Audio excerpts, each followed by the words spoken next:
Hold up.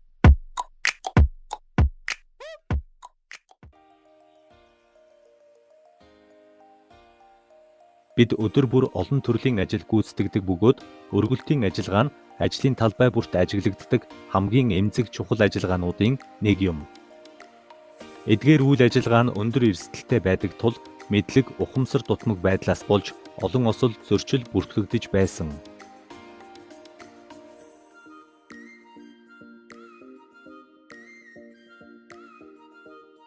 Материал зөөвөрлөлттэй холбоотой аюулуудыг хамтдаа авч үзье. Ослын гол шалтгаанууд гэмтэлтэй татлага, өргөх төлөвлөгөө ашиглаагүй, тогтоосон журам зөрчсөн.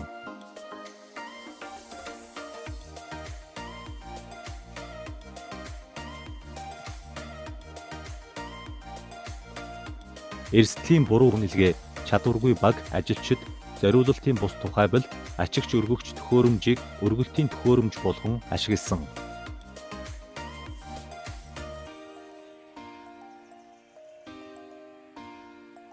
Аюулгүй удирдлагыг ажиллагаагүй болгосон.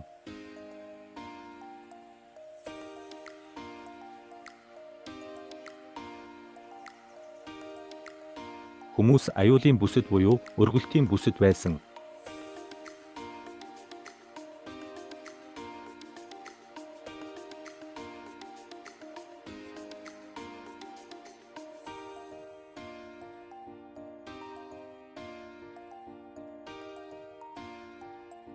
Үнэмлэхгүй хүнд жим ба өргөлтийн тулгуурт хавчигдсан.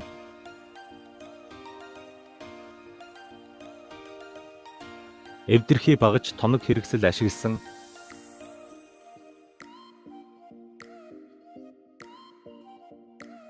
Ачаа болон тогтвортой объектын хооронд хавчигдах. Өргөлтийн төхөөрөмжийг буруу сонгосон.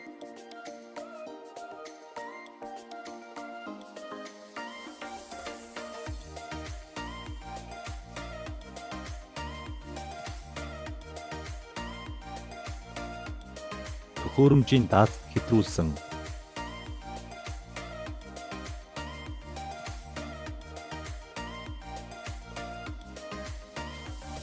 Үйлдвэрлэгчийн зааврыг үл тоомсорлсон.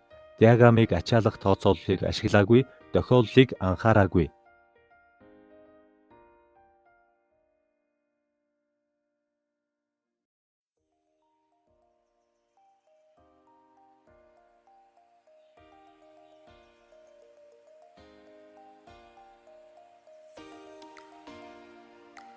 Төхөөрөмжөд үзлэг шалгалт хийхгүй ашигласан.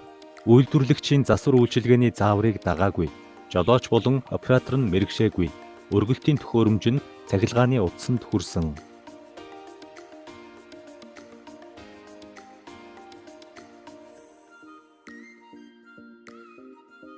Газрын бат бүх байдал муу тулгуур бүрэн суулгагдаагүй. Кран хазааж унах, гацах эрсдэл үүссэн. Чиглүүлэгч, оосрологч, дохиочин, операторын хоорондын харилцаа холбоо муу.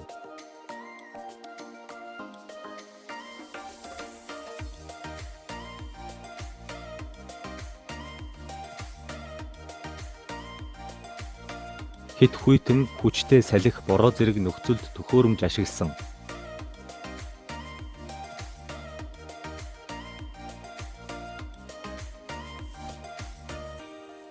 Материал зөөвөрлөлтийн тоног төхөөрөмжүүд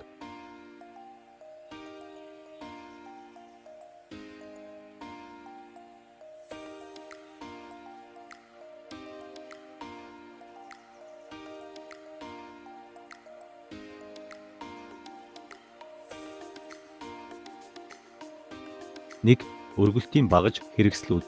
Ачааг өргөлтийн машинд холбох зориулалттай. Өргөх оосор, утсан татлага, гинж тэгээ тэнцвэржүүлэгч багаж гэх мэт.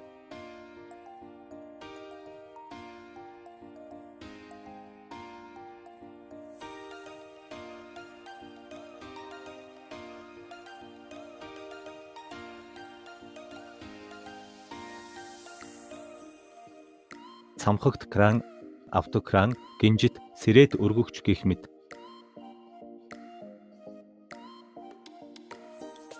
Өргөлтийн үеийн аюулгүй ажиллагааны дүрм.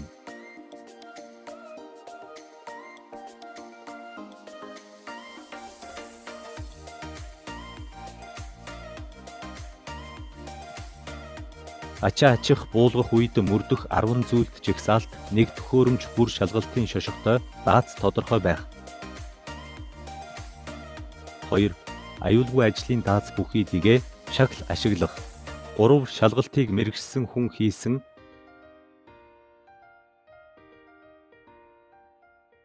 гэрчилгээ хадгалагдсан байх. 4. Сард нэг удаа өргөлтийн төхөөрөмжийг шалгаж өнгөт код тэмдэглэгээ хийн.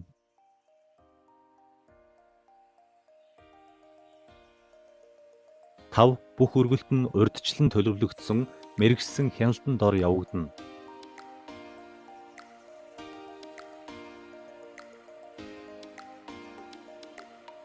6. Оосрлогч дохиоч нь гэрэлтдэг хантааз өмссөн байх. 7. Ажил эхлэхийн өмнө аюулгүй байдлын зөвшөөрөл авсан байх. 8. Аюулгүй ажлын журамд дараах зүйлс тусгагдсан байх. Үүнд 10 зүйлт шалгах хуудас. Өргөлтийн төлөвлөгөө, эрсдлийн үнэлгээ, ажлын аюулгүй байдлын шинжилгээ, хувийн хамгаалах хэрэгсэл. Ажилчид дараах шаардлагыг хангана. Краны оператор туслахууд нь аюулгүй ажиллагааны дүрм зааврын талаар хангалттай мэдлэгтэй байх.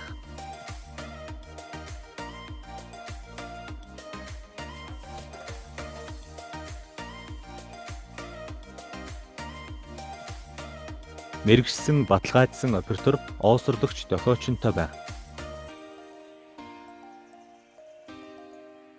Жолооч нь хүчинтэй үнэмлэх аюулгүй ажиллагааны үнэмлэхтэй байх.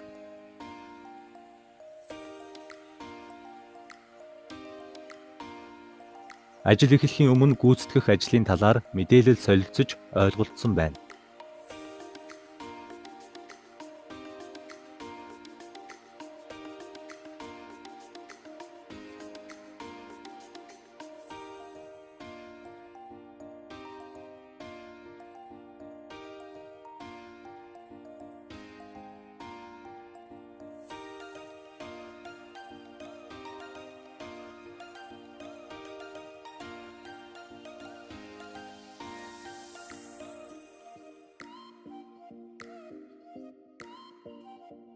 Үүнд ажлын даалгавар,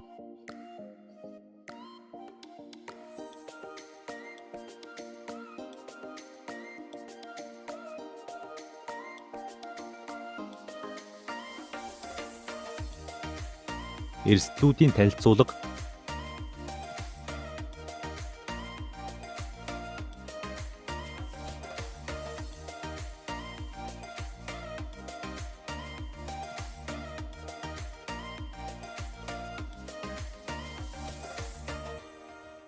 үүрэг хариуцлагын тодорхойлолт.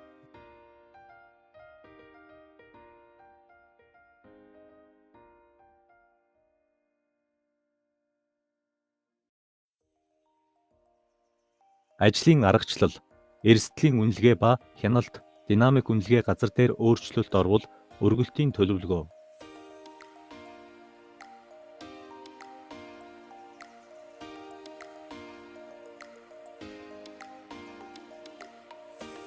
Өргөлтийн үеийн анхааруулга оосрлогч дохиочин болон туслахуудаас бусад хүн хязгаарласан бүсэд нэвтрэхгүй. Ачаа ачих, буулгах үед хүн краны дээр байж болохгүй. Краны орчинд аюулгүй байдлын хашлага тавих,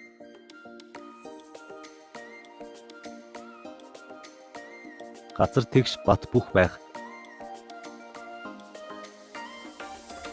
тулгуур бүрэн дэлгэгдсэн байх. Тохиолдол гэрэл, толь бүрэн ажиллагаатай байх.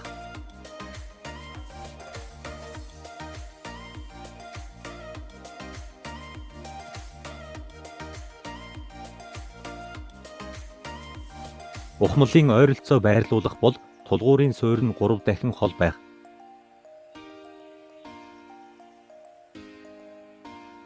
Ачаа өргөхдөө төвийн шугамд байрлуулсан байх. Хазайлтаас сэргийлж ачааг төвлөрүүлж өргөх.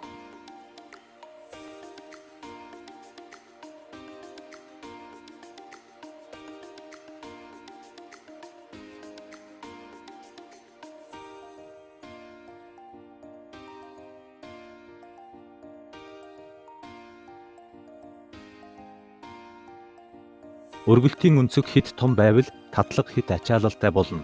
Өнцгийг багасгах нь илүү найдвартай.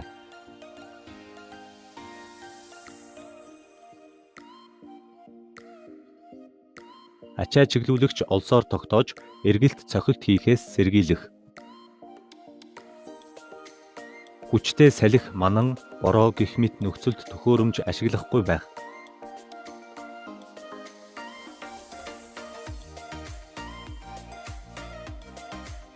Гар утас хөгжим сонсох төхөөрөмж ашиглахгүй байх. Архи мансууруулах бодис хэрэгэлсэн бол ажил хийхгүй байх. Техник засвар хийхэд хөдөлгүүр унтраах, түлхүүр авах, дугуй түмхэн, аюулгүй дэмжигч тавих. Краныг зогсоосны дараа кабиныг түгжиж, түлхүүрийг аюулгүй газар хадгалах. Аюултай байдал, үйлдэл илэрвэл та ажлыг зогсоох эрх үүрэгтэй. Аюултай нөхцөл үйлдэлийг даргадаа эсвэл аюулгүй ажиллагааны мэргэжилтэнд мэдэгдэнэ. Таны санаа бодлыг компанийн удирдлагад шууд мэдэгдэх боломжтой утас, имэйлээр холбоо барина уу?